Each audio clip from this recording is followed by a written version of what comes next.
All right, guys, in today's video, it's a short maintenance video for you. We're in this 2009 Chevrolet Cobalt. It'll be the same in a Pontiac G5, probably an HHR, and other similar models, and we're going to be going through changing the cabin air filter. We're going to open up the glove box. First thing we're going to do is we've got this little latch here, little cable latch that's holding onto this side, and we're going to have to push it down in order to get it out.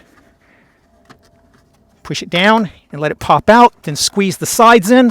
You got these little rubber feet here and here that you're squeezing in. You might want to take the contents and sit it on the floor. Once you do that, you've got this little set of clips here, here, and here, just in case, even though it's a bright sunny day, sometimes that kind of stuff doesn't show up. And we're going to pull these clips, 1, 2, and 3, and we're going to pull it down. And as you can see, this is way, way, way overdue on this particular vehicle to have this done. So we got a bunch of leaves. Okay, you're going to note that the part number is 524-933-19 from GM, and the airflow is from top to bottom, so it goes from the dash down into the unit. We're going to go ahead and take a little pick to get this guy going. He's nice and crusty.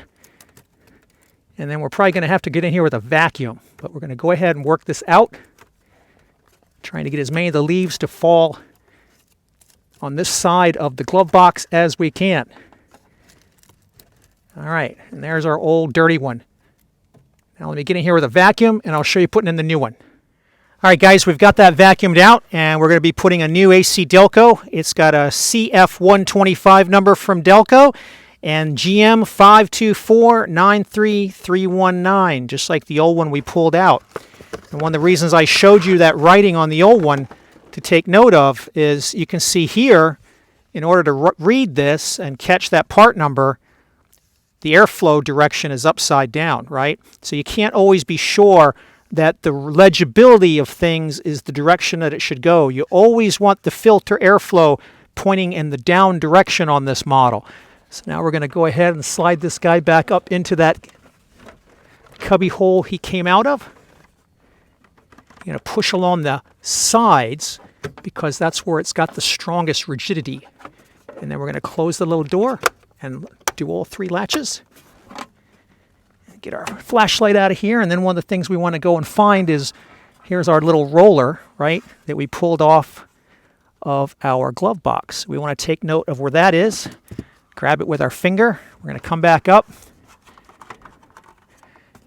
Push in our little rubber sliders on this side and this side, and then you're going to see this little hole over here. I'm going to push this guy through.